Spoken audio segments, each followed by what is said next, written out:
দুদিনের উত্তরবঙ্গ সফরে রয়েছেন মুখ্যমন্ত্রী মমতা বন্দ্যোপাধ্যায়। মুখ্যমন্ত্রীর সফরকালে খুলছে ডুয়ার্সের বন্ধ ৩টি চা বাগান। আগামী ১৭ নভেম্বর খুলবে চা বাগানটি। দুর্গাপুজোর আগে বাগানগুলি বন্ধ হয়ে গিয়েছিল।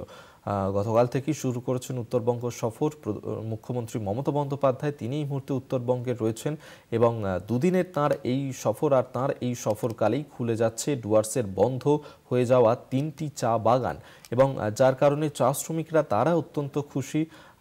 আগামী ১৭ নভেম্বর খুলবে চা বাগানগুলি। দুর্গাপুজোর আগেই বাগানগুলি বন্ধ হয়ে যায়, যার কারণে কর্মহারা হয়ে পড়ে একাধিক চা শ্রমিক। দুশ্চিন্তায় পড়েন তারা। মুখ্যমন্ত্রী মমতা বন্দ্যোপাধ্যায় তিনি এই মুহূর্তে উত্তরবঙ্গে রয়েছে। তার এই দুদিনের উত্তরবঙ্গ সফর এবং মুখ্যমন্ত্রীর এই উদ্যোগেই খুশি সেখানকার চা শ্রমিকরা, কারণ ডুয়ার্সের বন্ধ হয়ে যাওয়া ৩টি চা বাগান সেগুলি খুলে দেওয়া হচ্ছে।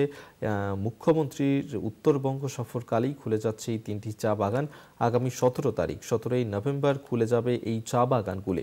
দুর্গাপুজোর আগে বাগানগুলি বন্ধ হয়ে গিয়েছিল, যার কারণে কর্মহীন হয়ে পড়েছিল একাধিক চা শ্রমিকরা এবং সেক্ষেত্রে তারা দুশ্চিন্তাতেও পড়েছিলেন যে এরপর তারা কিভাবে নিজেদের জীবন জীবিকা নির্বাহ করবেন। সেক্ষেত্রে চা শ্রমিকদের জন্যেই মুখ্যমন্ত্রী মমতা বন্দ্যোপাধ্যায়ের এই উদ্যোগ। ডুয়ার্সের ৩টি চা বাগান এবার খুলে দেওয়া হতে চলেছে। আগামী ১৭ নভেম্বর খুলে যাবে এই ৩টি চা বাগান।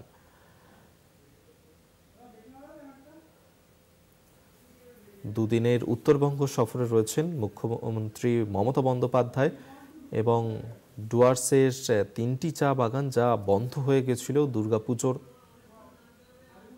আগে, সেই বন্ধ হয়ে যাওয়া চা বাগানগুলি আবারও খুলে দেওয়া হতে চলেছে। আগামী ১৭ নভেম্বর খুলে দেওয়া হতে চলেছে এই চা বাগানগুলি।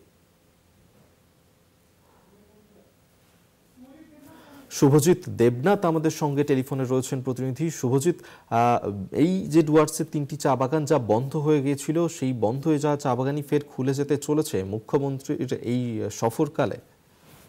হ্যাঁ, একেবারেই তাই। দেখো, মুখ্যমন্ত্রী সফরকালে কিন্তু একটা সুখবর বলাই যায় যে খুলে যাচ্ছে ডুয়ার্সের বন্ধ এই 3টি চা বাগান।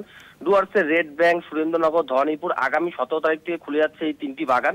ইতিমধ্যেই কিন্তু শিলিগুড়ি শহর দপ্তরে কিন্তু বৈঠক হয়ে পর কিন্তু এই বাগান খুলতে রাজি হয়েছেন মালিক কর্তৃপক্ষ। দুর্গাপুজোর আগেই কিন্তু বাগানগুলি বন্ধ করে চলে গিয়েছিল মালিক কর্তৃপক্ষ, যার কারণে কিন্তু সমস্যায় পড়েছিলেন 3টি বাগানের প্রায় ২ থেকে ২.৫ হাজার শ্রমিক। পুজোর মুখে বোনাস না দিয়ে কিন্তু বাগান ছেড়ে পালিয়ে যায় মালিক কর্তৃপক্ষ, এমনটাই কিন্তু অভিযোগ করেছিলেন শ্রমিকরা। শিলিগুড়ি জয়েন্ট লেবার কমিশনের দপ্তরে চা বাগান শ্রমিক ইউনিয়ন নেতৃত্ব, এমনকি বাগান শ্রমিক মালিক কর্তৃপক্ষকে নিয়ে ত্রিপাক্ষিক বৈঠকের পর দিয়ে কিন্তু এই পরেই সিদ্ধান্ত হয় যে আগামী ১৭ তারিখ থেকে এই বাগানগুলি খুলে যাবে। সেই সাথে বকেয়া যে তাদের শতাংশ বোনাস, এমনকি বকেয়াটা টাকা মজুরি সেগুলো কিন্তু তুলে দিবেন শ্রমিকদের হাতে। এই আলোচনার আর পরিপ্রেক্ষিতে কিন্তু বাগান খোলার সিদ্ধান্তে সবাই একমত হন। স্বাভাবিকভাবেই কিন্তু পুনরায় এই 3টি বাগান খুলে যাচ্ছে। এই খবরে কিন্তু খুশির হাওয়া এখন বাগান শ্রমিকদের মধ্যে। ধন্যবাদ শুভজিৎ দেবনাথ আমাদের সঙ্গে টেলিফোনে ছিলেন প্রতিনিধি।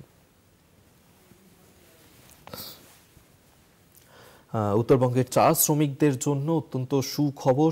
চা শ্রমিক এবং তাদের পরিবারের জন্য এই সুখবর। চা বাগানের শ্রমিকদের জীবনযাত্রার মান উন্নয়ন, স্বাস্থ্য পরিষেবা আরও সহজলভ্য করতে ইতিমধ্যেই একগুচ্ছ পদক্ষেপ নেওয়া হয়েছে। রাজ্য সরকারের তরফ থেকে এই উদ্যোগ নেওয়া হয়েছে। গতকালই মুখ্যমন্ত্রী মমতা বন্দ্যোপাধ্যায় তিনি বৈঠক করেছিলেন এবং সেই বৈঠক থেকেই 14টি চা বাগান ভিত্তিক স্বাস্থ্যকেন্দ্রের পরিষেবার আনুষ্ঠানিক সূচনা করেছেন। পাশাপাশি এবার খুলে দেওয়া হতে চলেছে উত্তরবঙ্গের এই বন্ধ হয়ে যাওয়া 3টি চা বাগান। ডুয়ার্সের 3টি চা বাগান পুজোর আগে বন্ধ হয়ে গেছিল, যার কারণে কর্মহীন হয়ে পড়েছিলেন চা শ্রমিকরা। তাদের জন্য সুখবর, মুখ্যমন্ত্রী মমতা বন্দ্যোপাধ্যায়ের উত্তরবঙ্গ সফরকালে এবার খুলে দেওয়া হতে চলেছে বন্ধ হয়ে যাওয়া এই 3টি চা বাগান।